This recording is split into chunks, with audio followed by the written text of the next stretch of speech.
हर रोज एक नई कहानी देखने के लिए चैनल को सब्सक्राइब करें और बेल आइकन को दबाना ना भूलें। सलोनी और प्रतीक दोनों भी एक दूसरे से बहुत प्यार करते हैं और जब दोनों का रोका होता है तभी उस दिन। सलोनी, मेरे घर पर सभी खाने के बहुत ज्यादा शौकीन हैं, स्पेशली मेरी मम्मी। इसीलिए वो तुमसे कुछ पूछे या ना पूछे, लेकिन एक सवाल तो 100% जरूर पूछेंगी कि तुम्हें खाना बनाना आता है कि नहीं। फिर तुम कहना कि हाँ, मुझे तो सारा खाना बनाना आता है आंटी जी। क्या पगला गए हो क्या तुम प्रतीक? मुझे तो ढंग की चाय तक बनानी नहीं आती और तुम खाना बनाने की बात कर रहे हो? यार मुझे शादी तय होने के पहले ही हार्ट अटैक मत दिलाओ। फिर रेडी रहो लंबी जुदाई के लिए और अपने फोन में सैड सॉन्ग्स की एक बड़ी सी प्लेलिस्ट भी बना लो, क्योंकि अगर तुमने नहीं कहा तो हमारा रिश्ता फिक्स नहीं होगा। प्लीज प्लीज सलोनी, हमारे प्यार के लिए हाँ बोल दो ना। अच्छा ओके ठीक है। प्रतीक की माँ उषा जब सलोनी से पूछती है, तो सलोनी बिटिया, तुम्हें चूल्हा चौका करना तो आता है ना, या वो भी नहीं? तभी सलोनी की माँ सुरेखा बीच में आती है और कहती है, वो जी उषा जी, दरअसल मेरी बेटी ना आज तक बहुत सारी डिशेस पकाऊंगी मैं। हाँ, मैं तो कॉलेज में कुकरी सब्जेक्ट में टॉपर भी थी। एकदम फैंटास्टिक खाना बनाती हूँ आंटी जी, बाय गॉड। वाह वाह वाह, बहुत खूब। चलो, हमें तो इसी बात का डर सता रहा था कि कहीं सलोनी को खाना बनाना आता है कि नहीं। पर वो क्या कहते हैं, ये तो सेब निकली सेब। सेब तो एक फल होता है मम्मी, आप शायद शेफ कहना चाहती हो। हाँ, शेफ सलोनी तो हाँ शेफ। सलोनी की ये सारी बात सुनकर सुरेखा हैरान रह जाती है। उषा रिश्ते के लिए हाँ कहती है और फिर प्रतीक और सलोनी की शादी हो जाती है। ससुराल में सास उषा, ससुर ओमकार नाथ, जेठ मोहित और जेठानी विशाखा होते हैं। पूरा परिवार साथ बैठा होता है। बहू सलोनी की अब पहली रसोई की रस्म का समय आता है। सलोनी बहू, आज तुम्हारी पहली रसोई है। पहली रसोई में कोई भी भूल चूक नहीं होनी चाहिए। अच्छा स्वादिष्ट खाना बनाओ और सबसे पहले मंदिर में भगवान जी की मूर्ति के सामने भोग लगाना, फिर हम सबको परोसना, ठीक है? ठीक है माँ जी। जाओ, अब रसोई में जाकर चूल्हे के आगे तिलक लगाओ और हाथ जोड़कर माँ अन्नपूर्णा का नाम लो और शुरू करो अपनी रस्म। आओ सलोनी, मैं तुम्हें कौन सी चीज कहाँ है वो सब बता देती हूँ। ऑल द बेस्ट सलोनी। तुम्हारी तो ऐसी की तैसी प्रतीक, तुम्हारी वजह से ही मैं बुरी तरह फंस गई हूँ यहाँ। माता रानी बचा लो, आज तो मेरी बैंड बजने वाली है।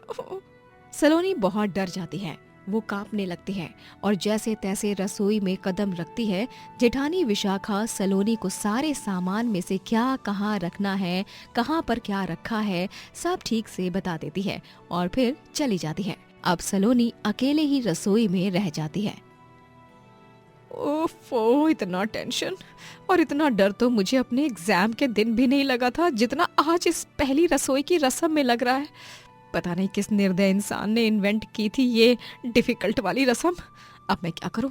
मुझे तो बस गैस ऑन करना आता है और वो भी घर से सीख कर आई हूँ। सलोनी टेंशन में पड़ जाती है। प्रतीक चाहकर भी उसकी मदद नहीं कर पाता है। सलोनी गैस के आगे तिलक लगाती है और पूजा करके माँ अन्नपूर्णा का नाम लेकर गैस ऑन करती है और फिर अपनी माँ सुरेखा को वीडियो कॉल करती है और सारी बात बताती है। तभी क्यों रोके के दिन तो बहुत शेफ बन रही थी ना, हाँ, अपनी सास के सामने, अब क्यों फोन लगाया है मुझे? अरे मेकअप और हेयर स्टाइल करना तो अगर YouTube से सीख सकती है तो खाना बनाना भी सीख सकती है ना। जा, अब YouTube ही तेरा सहारा है, समझी? मम्मी रुको ना। सुरेखा वीडियो कॉल कट कर देती है और सलोनी अपना सर पकड़ लेती है। लगता है यही सही होगा। मैं YouTube पर ही वीडियोस देख कर कुछ न कुछ बना लेती हूँ। वैसे भी YouTube पर तो लाखों और करोड़ों कुकिंग चैनल्स हैं। हाँ, सलोनी YouTube पर कुकिंग वीडियोस देखने लगती है। तभी वहाँ पर सास उषा आती है और सलोनी को फोन पर वीडियो देखते हुए पकड़ लेती है और उषा फोन खींचते हुए कहती है, अरे कल मुही हैं, आधा घंटा बीत गया लेकिन अब तक तूने एक पदार्थ तक नहीं बनाया। और ये क्या, ये मोबाइल में वीडियो देख देख कर क्यों बनाना चाहती है तू खाना हैं? तू तो खुद को एक सेब मेरा मतलब है शेफ मानती है ना। तो वो माँ जी, मैंने ना मैंने सोचा कि क्यों ना कोई नई रेसिपी बना दी जाए और आप सबका दिल खुश कर लिया जाए। हाँ। अरे मेरी प्यारी नई नवेली बहू, इतना भी प्यार मत बरसा। सूखी सब्जी रोटी भी बनाएगी ना तो वो भी हम सब खुशी खुशी पेट भर के खा लेंगे। हाँ। उषा सलोनी का फोन लेकर चली जाती है और सलोनी बुरी तरह चिंता में पड़ जाती है। ओह, अब मैं क्या करूं? मुझे तो सब्जी रोटी तक बनानी नहीं आती। मेरी तो आज शामत आकर रहेगी। इस प्रतीक के बच्चे को तो मैं बाद में देख लूंगी, पहले इस रस्म से तो निपट लूं। सलोनी अब सोच में पड़ जाती है कि वो आखिर खाना बनाए तो कैसे बनाए। मैथ्स का सम देखकर भी इतने रोंगटे खड़े नहीं हुए जितना इस रसोई को देखकर मेरे रोंगटे खड़े हो रहे आज। एक काम करती हूँ, मैं जेठानी जी को बोलती हूँ, शायद वो थोड़ी सी हेल्प कर दे मेरी। हाँ, ये सही रहेगा। सलोनी अब अपनी जेठानी विशाखा को बुलाती है मदद के लिए, लेकिन तभी ससुर ओमकार नाथ उसे रोक देते हैं और कहते हैं, रुको विशाखा बहू, तुम सलोनी बहू की हरगिज मदद नहीं करोगी। ये उसकी पहली रसोई की रस्म है और ये उसे अकेले ही करनी होगी। सलोनी उदास होकर रसोई में चली आती है। ये पापा जी भी ना, सच में। खैर अब मेरे पास कोई ऑप्शन नहीं बचा है और अब मुझे सारा खाना खुद ही अकेले करना होगा। फिर चाहे उसे खाने के बाद किसी को गैस हो, कब्ज हो, उल्टी हो या कोई गश खाकर गिर पड़े। हाँ।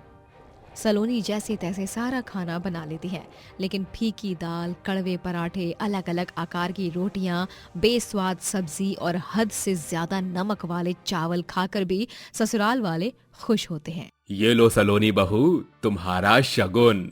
ये लो, मेरी तरफ से भी तुम्हारे लिए शगुन। सलोनी, मुझे नहीं लगा था कि मेरी देवरानी इतनी होनहार होगी। ये लो, ये मेरी तरफ से एक छोटा सा शगुन। और ये तुम्हारे जेठ जी की तरफ से तोहफा। लेकिन खाना तो इतना बेस्वाद बना है, फिर भी आप सब तारीफ कर रहे हो। हाँ, वही तो, मैंने तो जो मन में आया वो डाल दिया। इस सब्जी में तो मैंने थोड़ी सी चीनी भी डाली है, नमक समझ के। तभी सभी हंसने लगते हैं और मुस्कुराहट के साथ कहते हैं, बहू, तूने मेहनत की, तुझे खाना बनाना नहीं आता, फिर भी तूने कोशिश की। और तुम्हारे इसी कोशिश से हम सब खुश हैं। थैंक यू माँ जी। पापा जी, मैं वादा करती हूँ मैं 1 महीने में कुकिंग सीख जाऊंगी। हाँ। इस तरह सभी सलोनी को प्यार और स्नेह देते हैं और सलोनी 1 महीने में खाना बनाना भी सीख जाती है। दोस्तों, अगर आपको ये कहानी पसंद आई तो लाइक करें, शेयर करें और कमेंट करके बताएं कि कहानी में आपको सबसे अच्छा क्या लगा।